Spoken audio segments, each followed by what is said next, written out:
Welcome back to D20 Tactics. On this channel, I play Dungeons & Dragons with my friends, and we explore combat scenarios and play out the tactics used to defeat monsters quickly and safely, giving you more time to get back to roleplaying. I'm your host and Dungeon Master, Sarson Zero, and today I'm joined by BlindOracle, Fear No Equal, LongFish, and AzureWolf. Together we'll run through typical battles that adventurers might see playing Dungeons & Dragons. This is the second encounter, finding Djinns in the elemental planes, so if you missed the start, you can find a link to it in the description below. Grab your dice, draw your sword, and let's jump into combat. Hit points, abilities, spells, items in hand. 128 of 128 hit points. I have my +1 Great Axe in hand. I have my Second Wind, Action Surge, and Indomitable all available. Short bow in hand, 105 hit points. Sneak dice all day. 116 hit points. I have 4 level 1, 3 level 2, 3 level 3, and 2 level 4, and 2 level 5 spell slots. I'm holding the Staff of the Python and the Shield +1. I have 52 hit points. I have 5 charges remaining on my wand. I have 1 first level slot, 3 second, 3 third, 3 fourth, 2 fifth, 1 sixth, and my arcane recovery is still available. Monsters' abilities, items, and numbers. This encounter takes place in a castle on a floating earth moat. Adventurers have been sent to rid the castle of the Djinn who is flaying it. Djinn's got pretty good hit points, pretty good armor. It's got spellcasting abilities. It has a scimitar it can attack with, and it can create a whirlwind. A 5-foot radius, 30-foot tall cylinder of swirling air magically forms in a point the Djinn can see within 120 feet. It lasts as long as they can maintain concentration. A creature but the Djinn that enters the whirlwind must make a DC 18 strength save or be restrained by it, and it can move the whirlwind 60 feet as an action. Any creature restrained by the whirlwind moves with the whirlwind. The whirlwind ends if the Djinn loses line of sight of it. A creature can use its action to free itself versus a DC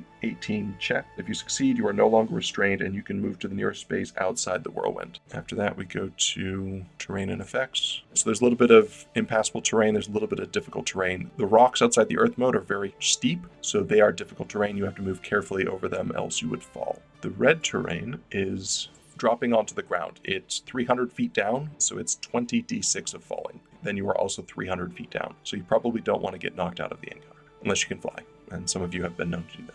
Question, what's the height from the outer wall to the interior courtyard? Since I have a feeling that at some point I'm going to want to jump down. 20 feet from the outer wall to the interior courtyard. Is there a door under that arch, the one on the south end? Is that a solid gate, or is it a pass-through? It is a gate. It is closed. Okay, cool. Tactics. What do you think for tactics in this fight? Definitely don't let him keep concentration. If he gets that whirlwind up, he's going to try and throw people off the side. Other than that, we try and stay in zones that aren't immediately adjacent to the exterior, I think, if we can. If we don't have a ranged ability, we'll just fight him in that courtyard. We'll see if we can keep him in that courtyard. Let's go ahead and roll initiative then. You might just nuke him. Who has higher than a 20? Rogue has a 21. Fighter has a 21. Who's going to go first? Go ahead and go first, though. Who's got between a 20 and a 15? Cleric has 15 -1. I have a 5 on the Djinn. What do you got for me, Wizard? 4 for the whiz, 2 for the owl. Man, you're rolling initiative like me. They're true to form tonight. The other night they were way off. Rogue, you're going to start us off with a 21. Oof. Okay, so we're going to do to the northeast on the diagonal. Then we're going to take the dash action and go north. And then we're going to take the hide bonus action from right there. Scramble turn. Get out of the line of sight. Once again, I'm going to ask you if it's possible for... Passive perception 13. So, no. I'm going to choose to take 10 on that, so I get a 23.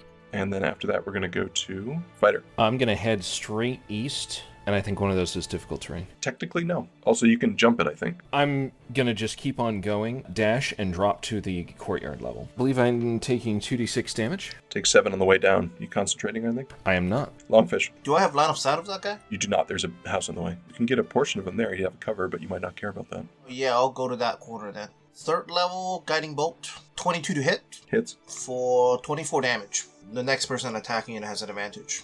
After that, we go to the Djinn. I think we're just going to start off with the Whirlwind. He's going to cast it right upon you. Go ahead and give me a DC 18 strength save. That is a 21. 21, so you're going to pass. That's the Djinn's action. Doesn't feel comfortable moving. Aww. Well, no, he does feel comfortable moving because he'd rather take 1 opportunity attack from you than take 3 regular attacks from you. So let's fly out of here, and we're going to go 35 feet up. The Oppie is 28 to hit. Hits. For 16 damage. Great weapon fighting. And now, because I did these in the wrong order, I have to make a concentration save for the whirlwind. I fail, so the whirlwind goes away. Okay, well, that's why we're learning tactics on this channel. After that, we're going to go to the AzureWolf. Let's move just above the cleric there. You do not have line of sight there. You could also go to that opening, and then you would have line of sight. Do you want that instead? Yeah, let's do that. And let's throw a firebolt. That's a 14. That will miss. After the AzureWolf, we go to the owl. Let's get him in range, close as I can. I don't think he's going to get too close. And his dodge. After the owl, we're going to go back to the top of the order, BlindOracle. Yeah, you're a little far away for the short bow to tag you, unfortunately. 13, 14, 15, I'm within range. But you're also 35 feet in the air. Yes, but you only take the maximum of any orthogonal coordinate. Ah, today I learned. Cool, then we'll pop up and take the shot, and then figure the rest of it out. 22 to hit. 22 hits. Again, asking, is there any reason I would not get my sneak dice on this, given that I have advantage from popping out of stealth? Nope. Excellent. 29 points of damage, and then we're going to take the hide bonus action with a 23. And we're going to go to the fear. Move northeast, north 2 spaces. Then we're pretty much just going to stand here. I'm just going to dodge. I don't want to start slinging javelins yet. LongFish. Move me 3 spaces forward. I will chuck a Sacred Flame at the Djinn. Dex 17 save. Fails. 12 damage. And back me up. That was a LongFish. Now it's the Djinn's turn. The Djinn is going to drop a Create Whirlwind. We're going to go drop it on the 2 most fearsome. I'll give him a 50-50 about whether or not he knows where the rogue is. So he does not. So he's going to drop a Whirlwind there. Wizard, go ahead and give me a DC 18 strength save.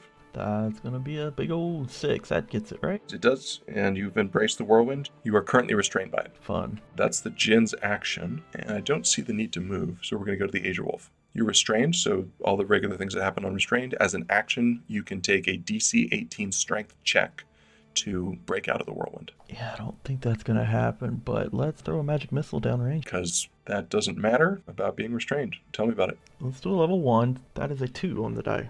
2 plus 1 for the magic missile plus 5 for the evoker is a total of 8. 8 times 3 is 24. He's going to take 24 points of damage, and then he's going to make 3 concentration saves. Passes all of them. Lucky. After the AzureWolf is the owl. Let's give him a fighter advantage. After the owl, we're going to go back to the BlindOracle. The house or object I am standing in front of is blacked out terrain. I assume that means I cannot climb it. You can't pass through it, but you can absolutely climb it. You want to climb on top? Yeah. That takes me how much movement? Let's say 10 foot tall, you climb at full speed, so that'll be 10 feet up. I want to try and get behind the wall up there on the north side and then hide. Oh, beautiful. Look at him go. Okay, here. I'm going to pull out a javelin, move 4 spaces to the east. There's no way that I don't get disadvantage here because the javelin range is 30, so I'm just going to go ahead and take the shot at normal because I have advantage from the bird. That's a 13 to hit. 13's not going to make it. LongFish. Move me 3 spaces up. Sacred Flame. Dex 17 save. Passes with a 21. Bonus action, the 2nd level spiritual weapon, southeast of him. 24 to hit. 24 connects. 11 points of damage. He's going to make a concentration save. He's going to pass. Yep, and turn. After the LongFish is the whirlwind. Djinn can move the whirlwind 60 feet as an action. He's going to do that. You're going to move with him. And then the whirlwind ends if the Djinn loses sight of it, so he's going to move it out of his sight. Whirlwind's going to end, and you're going to drop. Do you have anything that'll save you from a 300-foot drop? Yep, so as my turn comes around, fly. Okay, let me see how far you fall in one turn. 500 feet per round is pretty common. It's 500 feet per round? Let me start calculating this. It's 300 feet up at 9.8 meters per second. But what is terminal velocity of an elven wizard? Laden or unladen? It's 500 feet per round. It's in Xanathar's. You're going to take 20 d6. Give me 1 second. Did you prep Featherfall? No. That's a man asking to die of a screaming, splattering death. Yeah, you're going to kill me. 55. By 3. So that was the Djinn. After the Djinn is the AzureWolf. Death saving throw. That is a 10. That's a pass. After the AzureWolf is the BlindOracle. I presume I cannot see the Djinn from where I am standing. You could peek out and see him. Cool. We'll take the shot from there. That's a 29 to hit. 29 hits. No crit, unfortunately. 31 points of damage. I don't suppose I can move into that lovely room with its lovely archery slits, can I? You cannot move through an archery slit, unfortunately. Dang it. We'll hide there and hope he doesn't notice me then. 23. After the BlindOracle is the Fear No Equal. We will throw another javelin. See if we can do a little bit better this time. If I move up onto the steps, will that gain me a nut? No, it'll pull me farther away from him. No, it won't. So you go 1, 2, 3, 4, 5. You're now 25 feet in the horizontal direction and 20 feet up, so only 15 feet in the vertical direction. You are now at short range. They're not cumulative, it's the max of the two. So 25 feet is the maximum, and 15 feet is lower than that, so you're good. Well, I will just take a regular shot with my javelin then. That's going to be a 26 to hit for a big ol' 8 damage. That'll be it for me. After the fear is LongFish. Move me 4 to the east and then 1 to northeast. A Sacred Flame, Dex 17 save.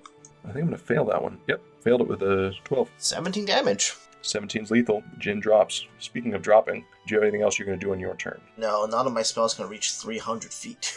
Shout healing word really loudly. Then we're going to go to the AzureWolf. AzureWolf, give me a death saving throw. That is an 18. After that, we're going to go to the BlindOracle. You got anything relevant for this encounter? No. Fear, you got anything relevant for this encounter? Nope. LongFish. No. Then AzureWolf, give me another death saving throw. That one's a 6, unfortunately. If anyone has any other ideas about what they want to do, let me know. If not, we're going to go back to another death saving throw from AzureWolf. Nothing. Yep. Nothing. Hot damn, that's a 20. All right. A 20 stands up with 1 hit point. Report hit points remaining. What do you got for me, BlindOracle? 105 out of 105. Fear. 121 out of 128. LongFish. 116 out of 116. AzureWolf. 1. Yep. After that, we're going to go to pre-rest actions. Anybody have any pre-rest actions?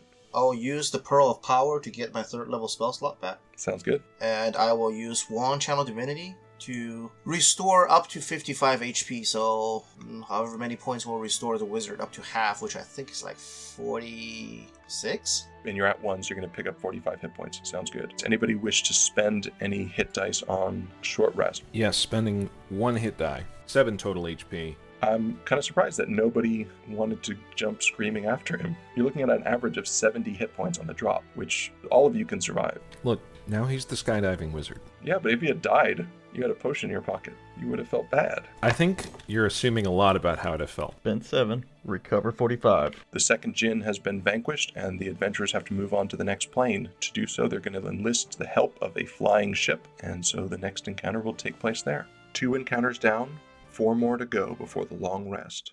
Thank you for stopping by, and I hope you'll join us next week as the adventure continues. I'm Saracen Zero, and I will see you next time.